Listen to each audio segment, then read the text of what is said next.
everybody that knows me know that how vocal and how outspoken I am against all this kind of stuff. But in music, always trying to be polite. You know what? I'm sorry. All bets are off.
Alicia, and I'm so excited about tonight's guest.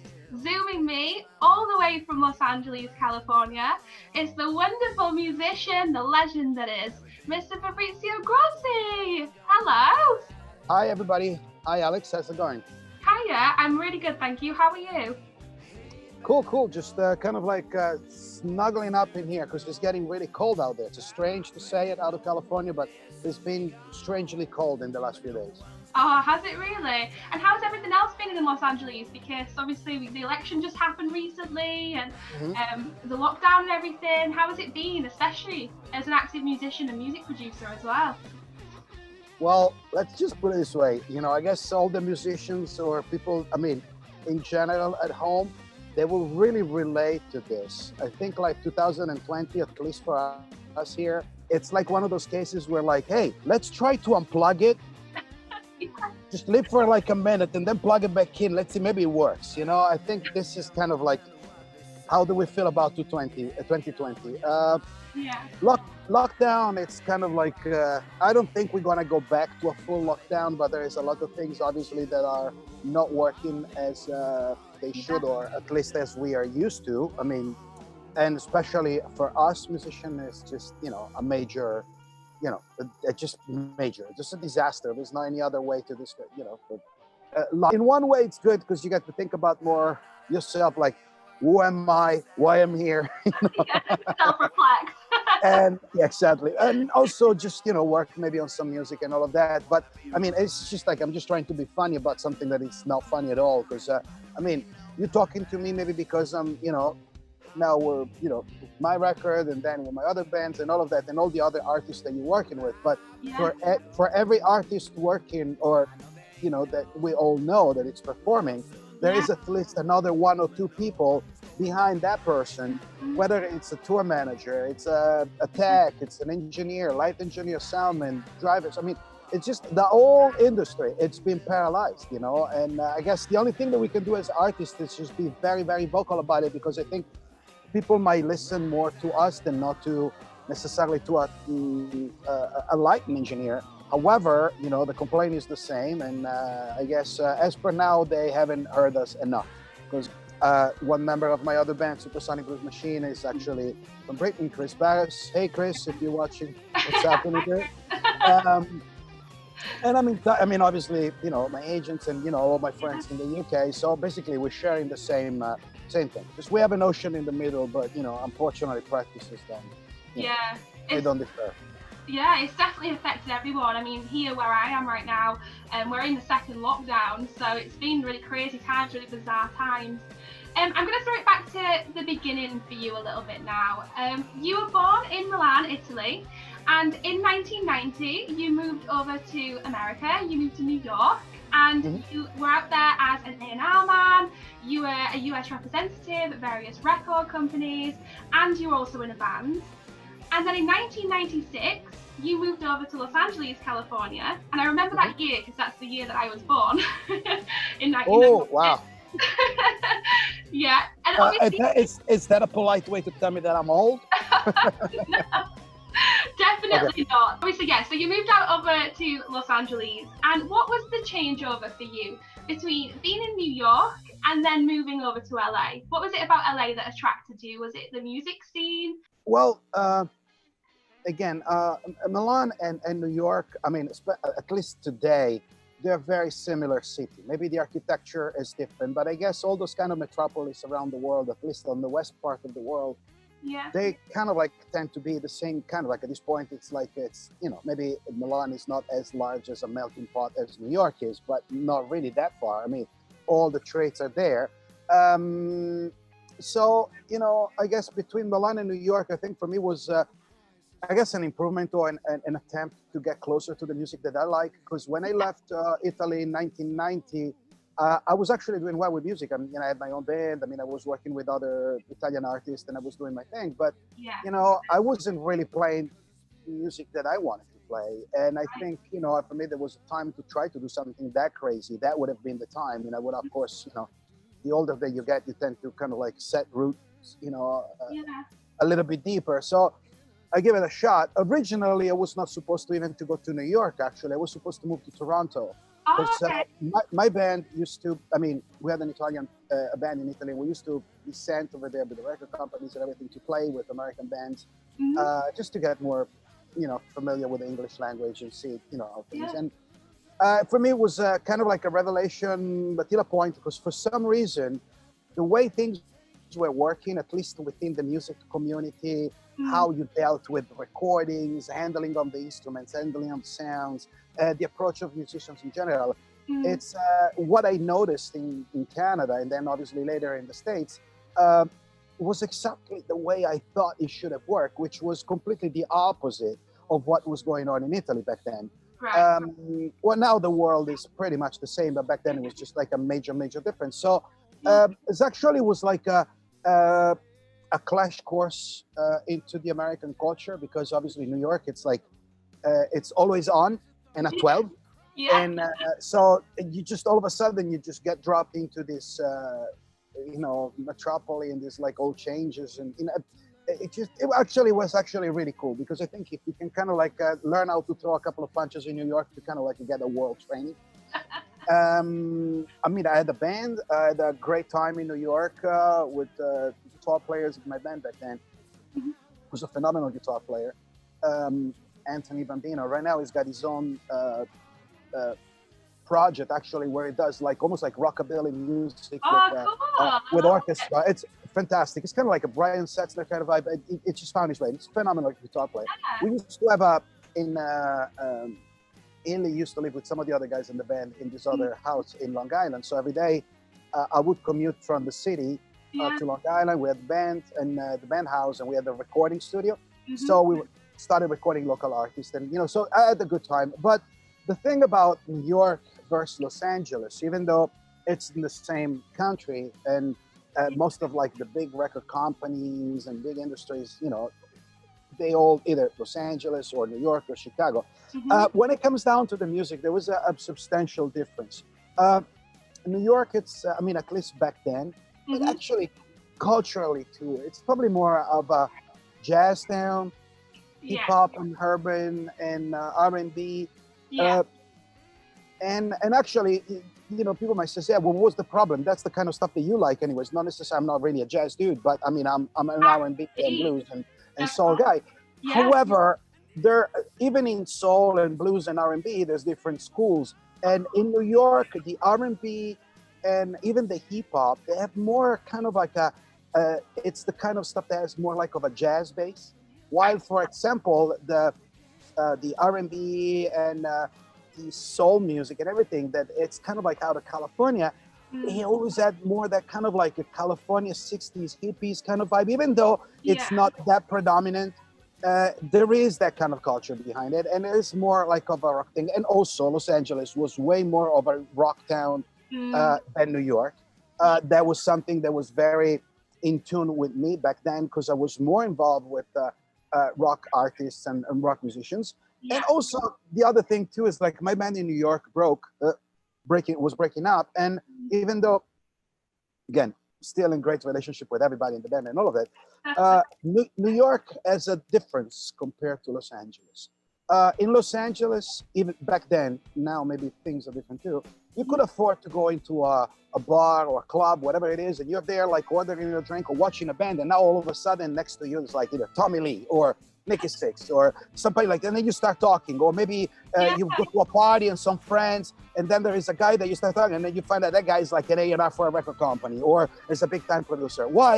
And that was like happening every single day. So it was not only to me, that's the reality of this town that thrived out of motion picture industry and the recording industry. While in New York, you might meet a friend introduced to you by another friend. They used to have a roommate. They used to date the cousin of the bass player of Bon Jovi. You know, just you understand what I'm saying? In New York, nobody has time for nobody. For anybody, I'm sorry. And it was way more difficult to make connections other than musicians. Of course, musicians will always connect. But when it comes down to getting to the business of it and everything, and, you know, I ended up in having a couple of unlucky, I would say, circumstances. Not unlucky on a personal level, but some things they ended up in missing and everything. And I would say, you know what? I probably better be where the action is. And back then the action was still in, even though those were the years of Nirvana and grunge in Seattle, and you know, the whole, I would say, predominance of Los Angeles over the American music was fading a bit. It was still the center where a lot of musicians lived, a lot of companies, a lot of managements and stuff. So I think that was a natural thing. And I found myself immediately at home, to be honest with you. I met incredible people. As soon as I got to Los Angeles, for some reason, I ended up at this idea, since again, these were the year of grunge, to run a night at a club, a local club, where we're doing rock, all kinds of rock, you know, not only grunge, but, you know, hair metal, blues rock, 60s, 70s. So it was just like a rock thing.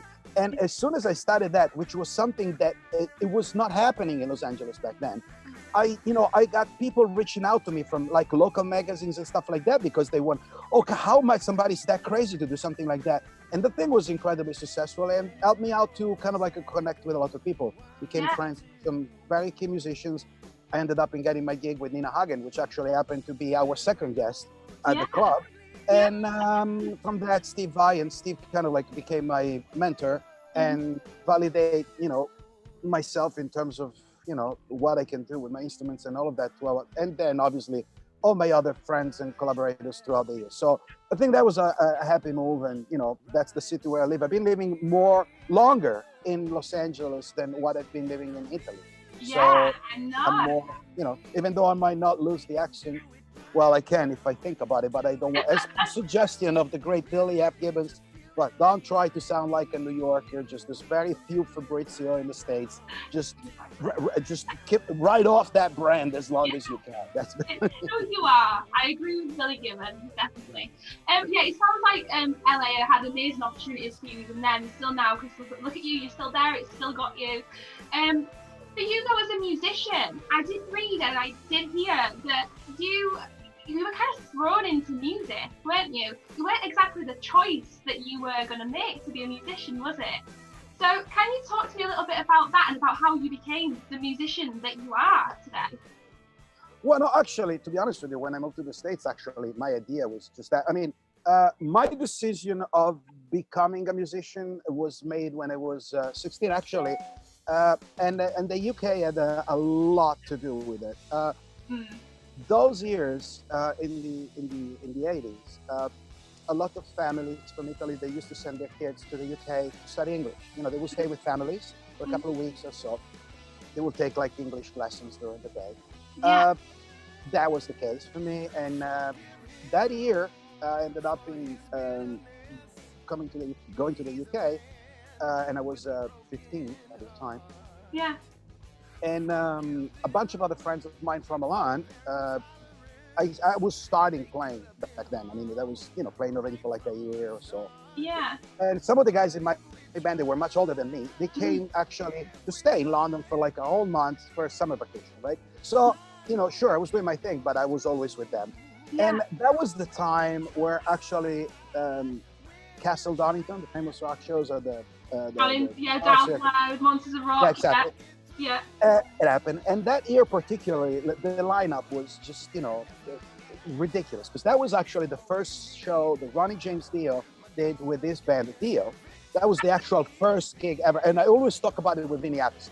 But you dude, the first time that was the opening band. I mean, there was like a couple of other bands, but I remember still clearly. Then the drum tech went out there to do the line check with the place that was like 100,000 people, and the drums were loud as hell. But as soon as Vinny got behind the drums, they got louder.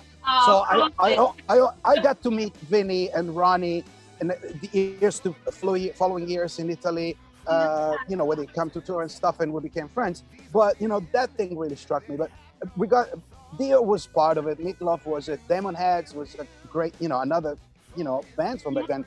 But the main thing that kind of like, it's like a reconnects to my life circuit was that was the first big international show of ZZ Top. Right. And Whitesnake in the original lineup. Yeah. So with John Lord, Cozy Powell, Mickey Moody, Benny Marsden, and Neil Murray closed the night. And Castle Donington, that was just crazy, because everybody used to throw, chicken, food, jars of piss. It was just like a mess. There was mud all over because people were there camping from the day before. It's just kind of like the typical scenes that you see from like the 60s or the 70s rock shows, right? Yeah. And it was just like a fight no matter what.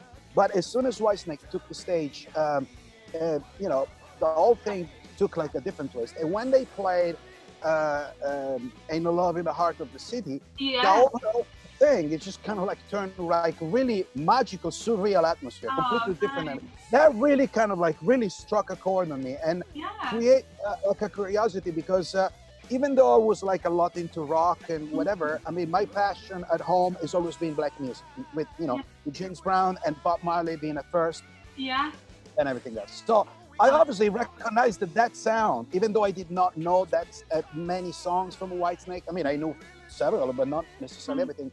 I knew that song had something that was warm with my world, their world. Obviously, educated myself. I found out about Bobby Blue Bland and blah blah.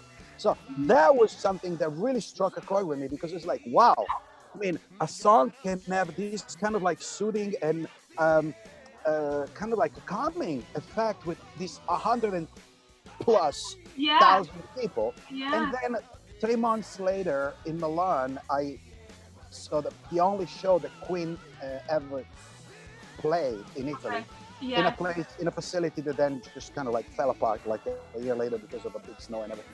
And that show, obviously with Freddie Mercury, I still get goosebumps. I can't believe you were there. That's amazing. That was actually the thing that was like, that's it. That's what I want to do. So I was sold.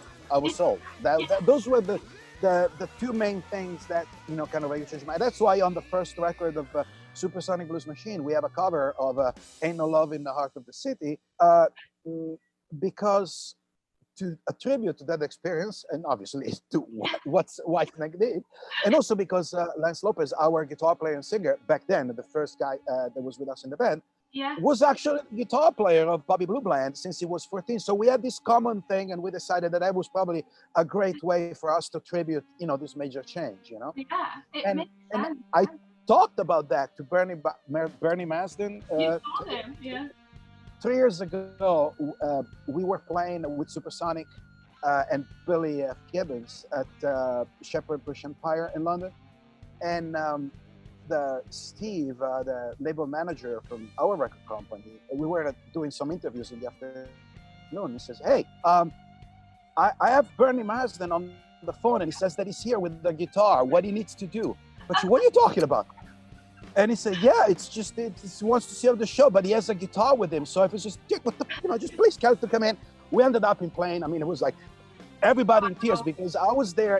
I used to, funny enough, where I used to stay in London during my studying here was actually 2 blocks away from Shepherd Bush Empire. So it was just like super clash of emotions, and seeing all this painting and pictures, on the backstage and the staircase of the venue, and then obviously being on stage with these guys that were like, so fundamental in kind of like give me that push to become, the musicians, that I am. It was very, very, very, very intense memories. Wow, fab. That was the book. Amazing. That's amazing. Sorry, were you going to say something else? No. So that's how that's how the whole thing started. I became here. It's just funny because it's a cycle, Yeah. and all the people that I really liked and loved and followed and that really meant something in my music years of formation, at least, ended up in becoming either friends or clients. Or it's I don't know. It's really strange and good and almost scary at the same time. Yeah. But very inspiring. Very inspiring. Amazing. You mentioned Ronnie James Dio. I've got him tattooed on my arm. I'm a massive Ronnie James Dio fan, so that's really cool for me to hear as well. let me give you a quick Ronnie story, okay? Because this is like just even though again, it's not really my world no more, but I'm very attached to that legacy and that part of rock history. I think it was 2006 or 2007, something like that, 2005, actually 2006 at the NEM show. People, I'm sure that you guys know what it is. It's a music convention that it's all here in Los Angeles at the end of January every year. That year, I just finished to produce a studio record for Glenn Hughes. We did actually a live record in studio, and then a studio record, Soul Mover, which is one of the best records that I ever worked on. It was an incredible experience, both working with Glenn, Chad, Dave Navarro, and everybody that was involved. Anyways, I was walking the aisle of NEM with Glenn, and he's back then a live guitar player, JJ, and we were going to some other companies, one of the companies that we endorsed, and I don't even remember what. And we bumped into Ronnie James with Vinny and Craig Goldie. And so obviously Glenn and Ronnie hug each other and everything, and right. And, just to remind you, I have, that moment was the last time that I saw Ronnie James was in 1989 in Italy. In 1988, actually, in Italy. Yeah. And I was, 19 or 20, and I used to tell him, what I wanted to do and stuff. It was like the most gracious person ever with his fans, incredible. And I'm there with Glenn. We're talking, Vinny, hey, what's up, and everything like that. And Glenn tells Ronnie, oh, by the way, this JJ, oh, this is my producer Fabrizio and everything. And Ronnie says like, oh, I know, and it comes to me, and he always used to shake my hand, but just using both hands, like in terms of like really coming. And he says like, look at you. And for sure, what happened? He says like, I always knew that you were gonna end up doing this, so I'm so really proud of you. And it's just like, it's a long way from Milan, isn't it? and I was just shocked because, I haven't talked to this guy in 13 years. The guy toured the world. He's one of the biggest, if not the biggest rock singer ever existed. And he found the time even not only to tell me something, but just to remember me, and remember the conversation that we had. And it was just really, that's, I think, all the fans, Ronnie James fans, this is what they miss the most, beside the music. It just is human touch. It was incredible. Spirit. Yeah, definitely.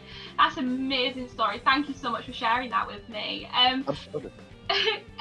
Let's talk a little bit now about your new project, because that's why I have the pleasure of chatting to you tonight.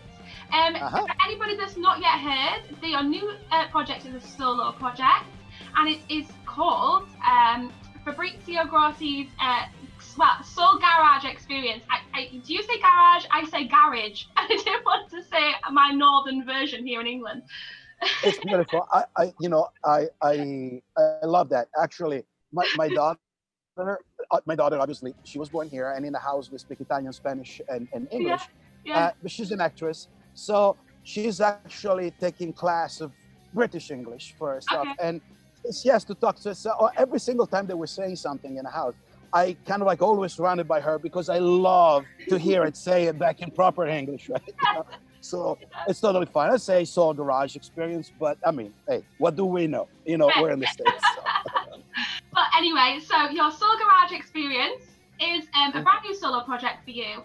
Can you talk to me a little bit about why you decided to do a solo project? Because obviously you've already mentioned Supersonic Blues Machine, which was your band from previous. So what happened happened? What was the changeover between working with other musicians?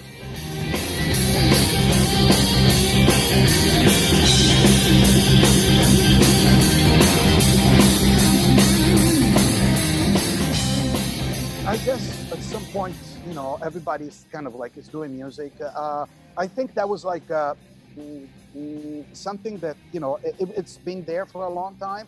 I think actually, believe it or not, once again in my life, unwittingly, the most responsible person for me to push forward with that was Chris, because with his arrival in Supersonic, we kind of like no, we didn't have to adapt. We immediately embraced Chris and he embraced us. But as we do with everybody else, including the people that were not necessarily part of the nucleus, you know, before was Kenny, myself, and Lance, and obviously we had our sidemans and our guests. The particularity of that band is just to let's invite friends over, both in studio and live, but let them do what they do. Meaning, let's enjoy their voice, you know, and that's why, you know, sometimes we ended up playing some songs, you know, with Robin Ford, and the following night we play with Eric Gales, and completely different animals. Even though we don't change our part, just one person with his personality will just create that much change. And obviously, Chris, it's from the UK, and you guys have a very, very strong music tradition. It's very rooted into blues without being necessarily rootsy as much as is here in the States. And that's a sound that I always admire. I mean, some of my favorite bands, you know, from Cream, Pink Floyd, Beatles, the Rolling Stones. I mean, I just keep going. They're all British, you know. So when Chris came to Los Angeles to, you know, to try out, to rehearse with us, I told him, because he was asking me, hey, what song? How should I do this? And I should have, but well, listen, these are the songs, these are the chords, but please do not do Chris, don't do Lance. I mean, it's already a Lance, you know. You know, come in and do your thing. And he got the message, and he came in and he did that. And the fact that kind of like his personality, even though he's a very polite cat, and it's, you know, it tried to adapt immediately to what we're doing. I knew that where he was coming from musically was not necessarily where I was coming musically, and where like Lance was coming musically, because again, I'm black music. That's always been my favorite. That's what I do. That's what I listen. That's what I like. That's what I always wanted to do. And being probably the main writer in Supersonic, I always had like a batch of songs or idea and stuff there ready to be worked or already under work. And I noticed that with our second record, with California Soul, we were going more towards Supersonic Fabrizio machine, you know? It was getting a little bit too funky, and it was getting, but not in a bad way. Nobody has ever complained. But I was thinking, but that's because of what we were doing. Sure, the California sound and all of that, but all those Sly and the Family Stone and Hendrix and, you know, and the George Clinton and the funk and the whole, you know, it's just, that's neat. I mean, so Chris, what do you think about it? How would you play this song? And we started to trace songs, and obviously he was going something where more like Jack Bruce would have gone, because that's what you guys have in your own DNA. And I love that, because we never really experienced that here with anybody else. So I decided to use a bunch of that music that originally I was trying to write for a possible third Supersonic Blues Machine record, and redirect it towards something else. And actually, and while I was kind of like making this adjustment, all these songs showed a kind of like a continuity within each other. And they were showing actually everything that I listen and that I like, which, you know, again, besides the old glory of the soul music, but also some of the more contemporary, like, you know, I'm a big Black Keys fan, and then Fantastic Negrito, you know, Vintage Trouble and all of that. So add those different kind of colors, and I'm like, you know what? Maybe it's time to rescue all the other songs that I always worked throughout the years. And when it was time for me to really start to get into doing a solo record, I always managed to kind of like put them aside and work on some other projects or produce another artist. And so maybe, you know, it's time. And then again, even though Chris, you know, didn't do it on purpose, the fact of him bringing the Chris sound kind of like give me like an additional push on how to kind of like redirect my funk needs or urge towards something else, and that's pretty much how the project took, a full form. In regards of the musicians, on the album itself, on the record itself, there's several different friends. I mean, Kenny Aronoff, my drummer in Supersonic Blues Machine, plays some songs too, but there's also who's my touring drummer and one of my best friends, Stephen Perkins, on drums. Was one of the a founding member of Jane's Addictions and Phone for Pirates, and they work with everybody too, and it's just a wonderful human being. And a bunch of other cats, again, they're now a part of what we consider the touring band of Soul Rise Experience. American Idol finalist Diamond Nix, that I knew from years before. We did several different things, and it's just an insane soul singer. I call him the Soul Queen because it's just it's out of his mind. I mean, you guys hear it because now you probably only heard the stuff that I sing, but we have like a Kiss thing going on. We have a Paul Stanley Gene Simmons going on. And I'm the Gene Simmons in this because obviously, limited. And he's got like the 7-octave range. He goes from like a ogre to hummingbird. So it's just, I guess, the whole thing complete. And then obviously Derek Day, phenomenal guitar player. And it's like, we call it the Energizer Bunny, because the guy is always on. This is another one that, wakes up in the morning, his eyes are like, and it's just like that till the moment that he goes to bed. And, his guitar playing is outstanding. His singing is incredible too. And we go back a long time because I know him since he was 16. He was a street performer, and that's how we met. And it's funny that we ended up in doing this thing together. So there are different musicians that are performing on the record.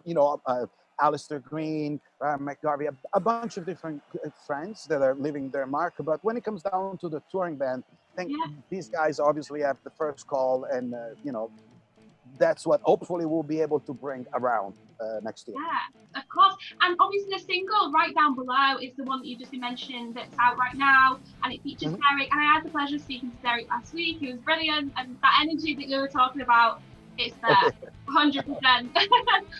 So obviously with that single, I just want to talk to you a little bit about the themes behind the song, because you talk about some really important issues in that song: discrimination. You talk about homelessness, obviously like poverty, and all sorts of different really important themes. What was your writing process for that track? Because, why did you find it important to talk about those issues in your new song? That's always been there because, as I was mentioning earlier, my first, I would say, big love, music-wise, I mean, at least that I can remember the name of the artist that I was saying, because, when you're a kid, you listen to music and stuff that you don't really know, was Bob Marley. And, we know what Bob Marley was all about in terms of where he stands for it on the human rights front and politically and all of that. And so that's always made like a major impact. It always had a major impact on me. And then again, I'm a huge Beatles fan, so obviously John Lennon, there's another one. So their type of message, to be honest with you, together with great people and great artists from the Black community of musicians from back then, like Curtis Mayfield or Al Green or Marvin Gaye, they always went there in one way or another. And I'm a person that pays attention to the lyrics as much as he pays to the music. So for me, the two things came together, which is kind of like strange and funny at the same time, because English is not my first language, but I ended up in being, the one that write the lyrics and the music. I mean, music, yes, but I'm the main lyricist for Supersonic, because I didn't want to get lost in the usual cliches.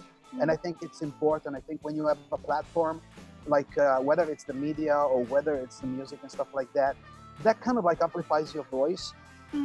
If you've been blessed at any level to be able to do something, or you're doing something, I think it's your human duty to report or to be loud about it. You cannot just, and again, I respect everybody's opinion and points of views, but there are things that, especially nowadays, you cannot really leave alone or let them be. I mean, with Supersonic, we always have a message that it's very John Lennon-ish.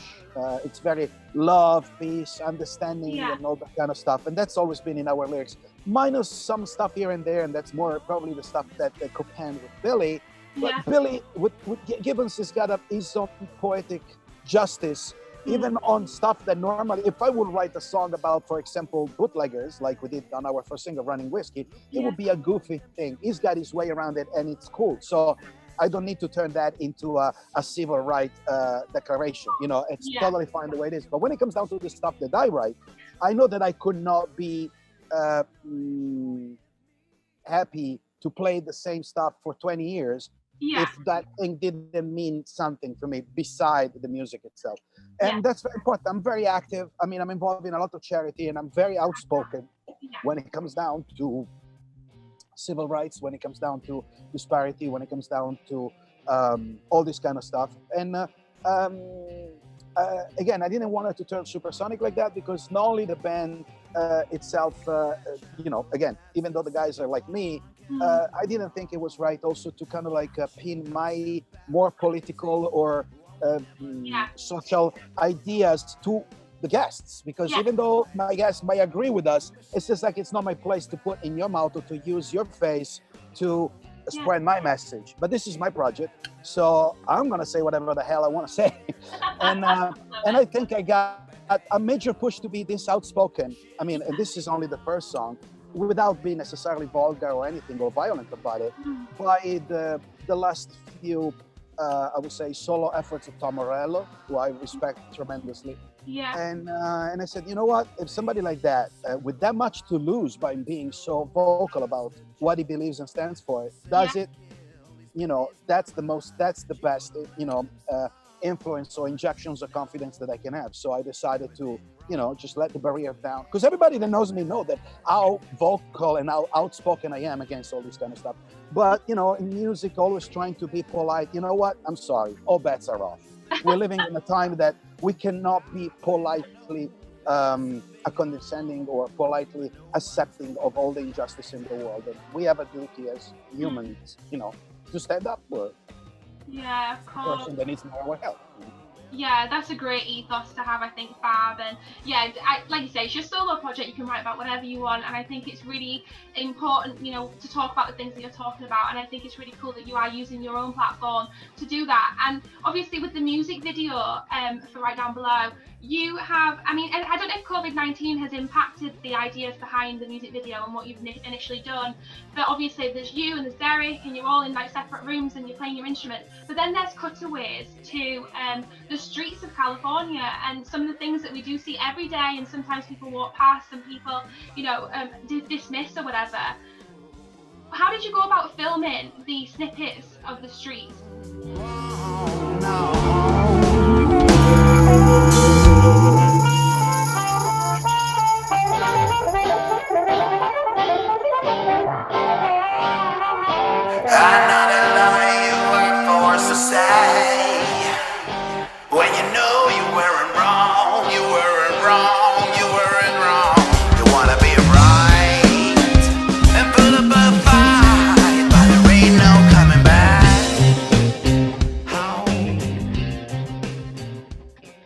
That was the other thing, you know, just because my project, I mean, I always been involved in video making for forever, but even though I produced a lot of videos, clips, and also shows, DVDs, and all of that, live events, I never really been involved as a director or editor, because I always had people that knew what they were doing, and I let them gladly let them do it. But the visuals has always been a very important aspect of my life, and I've always been very curious about it. And I decided to kind of like just get a little bit more hands-on, and that's why, you know, all the visuals and the videos and stuff that we're doing, it's, you know, I'm directing and editing it, because I wanted to make sure the continuity of the message. The song itself is not necessarily a song about necessarily homelessness or anything like that. However, the song is more about the need or the push that everyone as normally, unless something is wrong, to try to move upward and kind of like get out of you know, struggles, and just trying to do better for themselves and better for their family and for their loved ones, with decency and honesty. And that probably was something that was possible even here in the States when we're talking about the American dream. Up to 30 years ago, maybe for white people, not necessarily for all blacks. But now, even that, it became like a very almost like impossible task. And Mhm. even though we see these gazillionaires people in TV and this like frivolous, fairy tales of the Kardashians and Paris Hilton and these people that are worth $3 gazillion because they just invent an app that wipe your ass while you're eating or whatever it is, Yeah. the reality for everybody else is way, way more different. And we're slowly as a society, we're just getting stripped of all our rights and all things that belong to us naturally, Mm. including the right to live a decent life Ah, and just to live out of our own work. I mean, we know people that have 2 or 3 or 4 jobs and still are not able to make it to the end of the month. So this yeah. like low wages and all of that is because, but all this that I'm telling you, it's something that we can engage in a conversation. That's very difficult to show in a video. Yeah. Video being in Hollywood is one thing that I learned is like whatever grabs your attention visually, uh, pay attention to it because that could be your door to start off a Yeah, of conversation. course. So I think there's nothing more, there's nothing stronger, I guess, at least on the visual end of it, than showing the reality of Mm. one of the largest city in the richest country in the world, in the richest state of the richest country in the world, uh, having people that needs to live in tents on the Yeah. freeway stops, and it just and that keeps on going, keeps on going, and keeps on growing. And I know you guys in London is the same thing, in New York it's the same thing. So this is just a worldwide thing. But Los Angeles is where I live, and just to get close to the message of again of a lot of friends and bands that I like that I got to meet in the 90s. They were I would say the prophet of that alternative LA sound, whether the LA Chili Pepper, the Chili Peppers, or Jane's Addiction, Sublime, Fishbones, and all those bands. They always had something that was very, very social, no matter what. Rage Against the Machine. Yeah. So I like that approach. And if you notice, the video has that kind of like almost like 90s flair. That was my visual tribute to them, but also implementing the homeless, the tents, and the poverty, and all of that. It just get people to snap about it. So it's like, what the hell is these guys doing? Because Yeah. what is he singing? Because at that point, you want to understand why I'm saying what right down below means, and what I mean. It's why there is no like girls singing, on the videos. Why there's not driving a big Bentley on Yeah. Sunset Boulevard and all of that. Because that's not what we're talking about, and that's not where I'm doing this from. Yeah, of course. It's really important. And, I think if anybody's not yet seen the video, I urge you to go and watch it for sure. It definitely addresses all of the things that you've said. And I think it's been put together really well, Fab. I do think that. I love it. I think it's really good. If you guys want to watch the video, if you go to my webpage, FabrizioGrossi.com or soulgarageexperience.com, you will have all the links to our Spotify, so you can check out our music. If you want to stream it, buy the downloads, whatever it is, that's good. But also you have a link to YouTube that will take you directly to our video. It's just our channel. The YouTube channel is Fabrizio Grossi and Soul Garage Experience. And once you're there, if you like the video stuff, please subscribe to the channel, because we have a lot of more videos coming and a lot of more interaction with fans and cool things that are going to be coming up. So Definitely. So just talking about the single, it's going to be coming off your new album, which is due out very soon, Counterfeit Blues. Can you talk to me a little bit about this new album? Are you going to continue with the same kind of themes that the your first single's about, and are you going to keep maintaining the different talent that you've got working with you on the first track? Can you tell us about that? Well, the record, first of all, I just want to, and I cannot stress this enough. It's called Counterfeited Blues for the Solstice. This is just a game of words, soul and solstice, blah, blah, blah. That's me. That's my head. Okay. But, Counterfeited Blues, because it's, once again, just like with Supersonic, it's very, very blues inspired. Mm-hmm. And actually, probably there's more blues on this record than on Supersonic. Right. But as we often said, I'm not whatsoever a bluesman. I don't pretend to be. And I don't like to be credited one. I love blues incredibly. I think all the music that I love comes from blues. I love to play blues.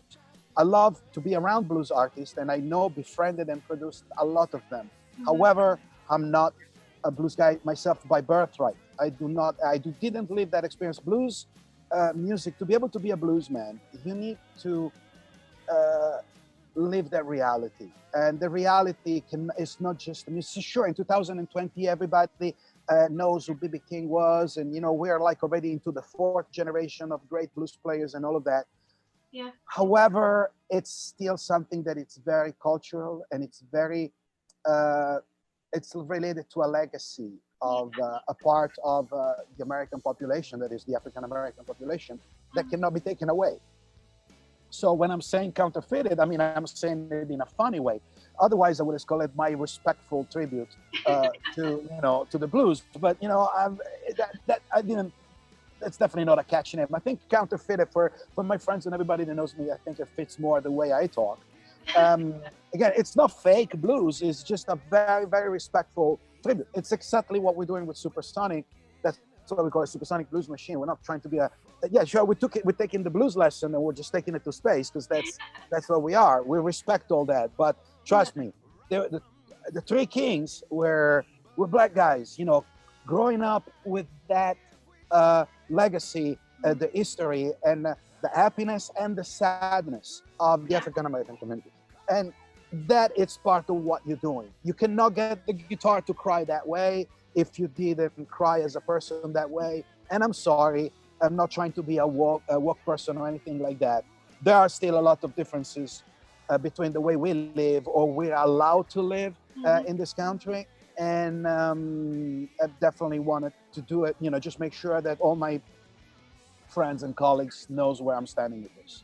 Yeah. That's the overall approach to the record. When it comes down to the music, again, there is a lot of blues, but not again. It's a blues tribute. So there are elements of reggae. There are elements of, soul, probably more than blues, because that's probably, I'm closer to soul music than not blues. Maybe being my generation more into that, and obviously the rock element, because at the end of the day, I'm a rock guy at heart. You're gonna see all these kind of colors just all mixed in, and the way that I guess my mind works.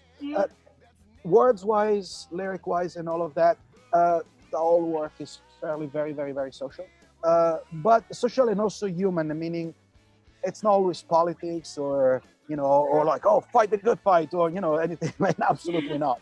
But there are things that are always very personal. I like to be personal on even if it's just like a suggestion or conversations and all of that. Like then there's going to the B, for example, the B side of Right Down Below, that is available actually on Spotify. It's called I Never Thought That You Loved Me. And if anybody wants to listen to the song, originally I thought, it's a love song, because that's the way it goes and everything. But actually, no, that's actually my conversation, or my rebuking to all politicians. If you it's kind of like trying to find a way without being offensive to kind of like, hey, it doesn't cut it. So it's not a left thing or it's not a right thing. It's just like, something that against the bullshit. But then there is the new single that is going to come out in less than a month, called I'd Rather Be Wrong, which is actually a conversation between myself and my daughter. Aww. Since she's an actress. And she sings with Supersonic Blues Machine. She's one of the backup vocalists. And she has, I don't think she does her music and all of it, but she's really involved in actors. And obviously in Hollywood, we know, it is good, but it's also not good. And just trying to kind of like share with her my 2 cents about how the industry, the entertainment industry, take you, treats you, abuse you, and rips you off, and finally discards you when they got everything that they can get from you.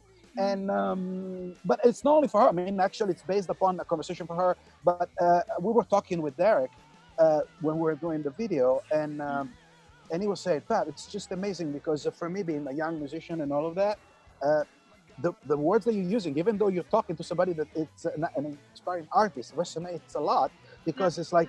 It's the it's the reality that we're getting to discover as a young artist in an industry that is completely unforgiving when it comes down to this, and it's always about the profit, and it's always about how much money they can make out of you, and then if you're willing to play along with it. And sometimes you have to play, but you do not necessarily always have to sell your soul.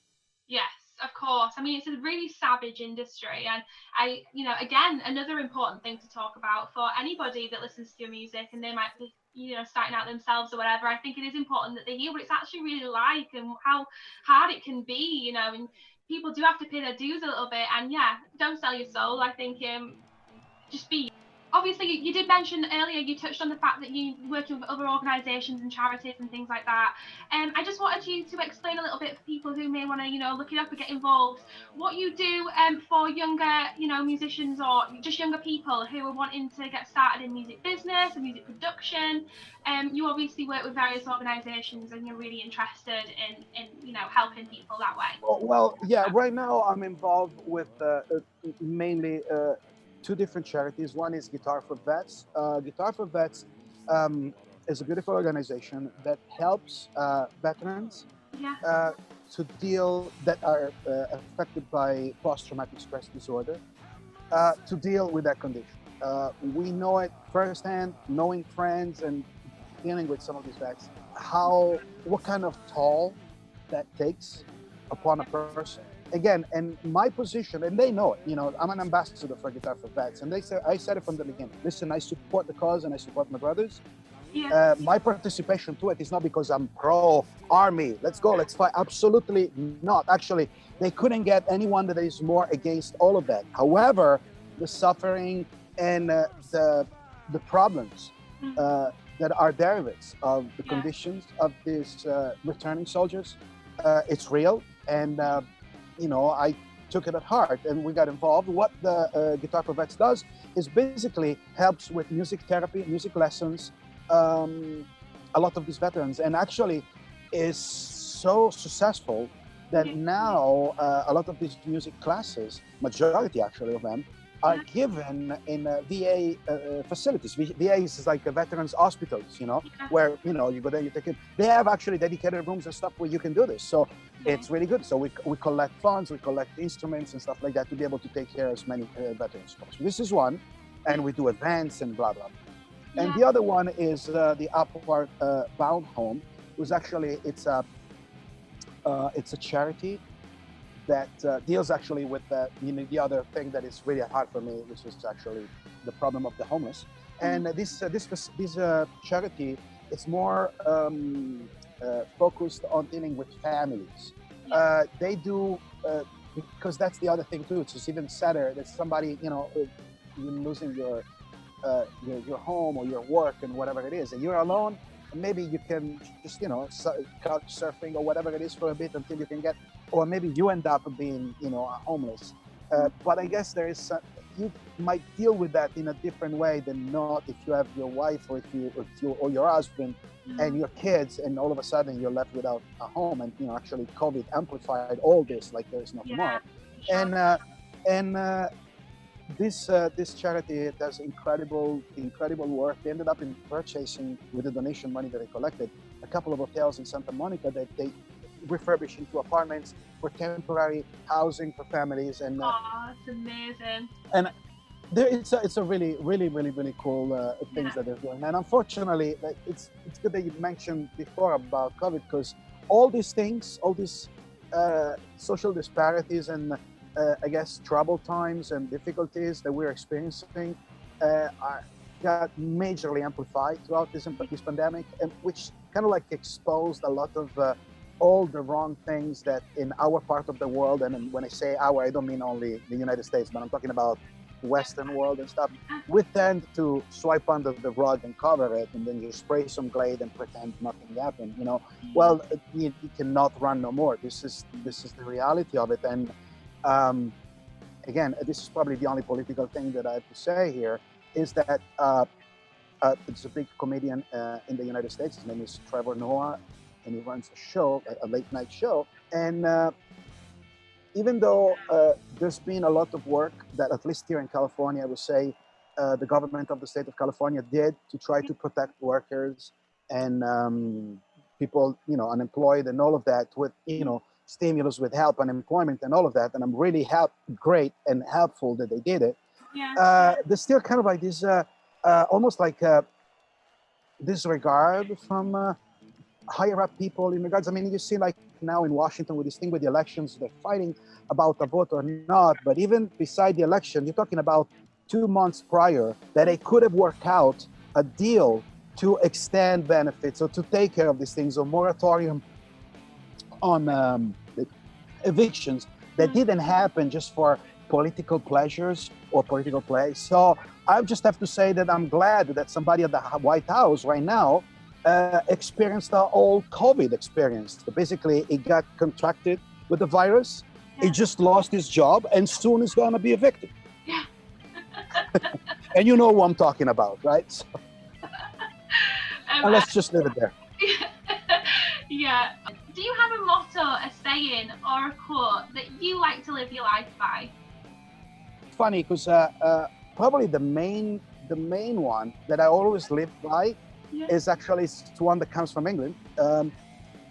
I don't follow that no more, but when I was between 14 and 16, it was a little bit trouble time for me. And I really got close to a lot of, I would say, dark thematics. Right. But one lesson, I think it still stands there, but I do that in a positive way. It's actually was like in the figure of Aleister Crowley, his famous motto. I mean, I know that in English you guys say it in a different way. Proper English you guys say it in a different way. Here we say, do what you will. I think that's, for me, it's very, very important, because if you do not do what you will and what you want, you truly want, and what you like, hardly you're going to be able to be happy and make people around you happy. And the other one is just, like the Beatles says, and also we have a song with Supersonic Blues Machine too, that it's called Let It Be. That's my other thing.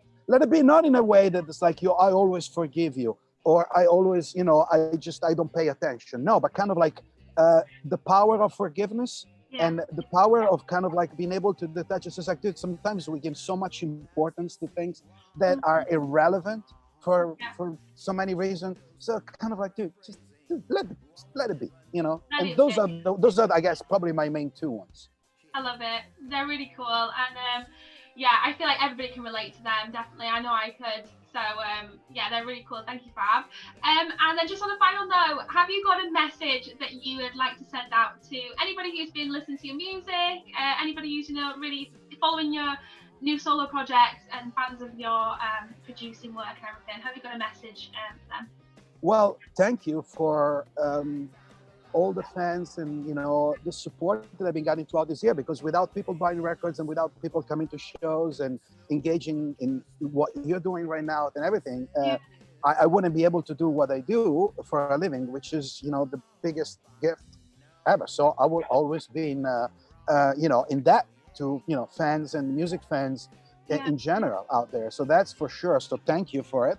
And everything else is always kind of like, try to support your artist in not only the big ones, but also the ones that are trying, the young ones, and pay attention to it, pay attention to what they're saying, to the struggle. But just don't dismiss it, because just because you see somebody on stage or on some magazines and stuff like that, it doesn't mean that are overprivileged, because this is a life that requires a lot of work, a lot of sacrifices, a lot of heartbreaks, and a lot of sufferings that are not seen by the crowd. So kind of like be with your artist, and if they give you something, just give back. And give back mean respect, and kind of like play their music and just help to share the message. Just think about it. What would have happened during, like, for example, the big COVID's lockdown if there was no music and there were no movies? Well, just a lot of people's life has been blessed by the soundtrack of some artists, right? Yeah. And I think, just think of that next time that you think about some of your musicians, bands or records that you listen to it. And, thank you on my end to allow me to make these records, but also kind of, again, a reminder to everybody to, these people are not just, monster entertainers. And this is just the people that have something that they wanted to say, and, and they have the courage to do it. Yeah, amazing. Thank you so much for chatting to me, Fab. It's been a pleasure. Oh, thank you for having me. Likewise. Yeah, good luck with all of your new music and with Counterfeited Blues. I can't wait to listen to it. Honestly, it's something that I'm really excited about. So thank you. Yeah, best of luck with everything, and hope you stay safe and well during this time, and praying for live music again, and that you can get please. Look, I have in my studio, I don't know if you said, I have every single possible religion represented over there. Just that's the daily prayer and everything in all languages. So at least to make sure I don't leave out any deities, you know. Definitely. All right. Right. Well, thank you, Alex. Thank you, guys. Thanks everybody for watching, and I guess we'll be talking soon. Of course, yes. Thank you again for everybody that's watching as well, and yeah, thank you so much. Brilliant to talk to you, and hope you have a great day in LA. Bye bye. See you later.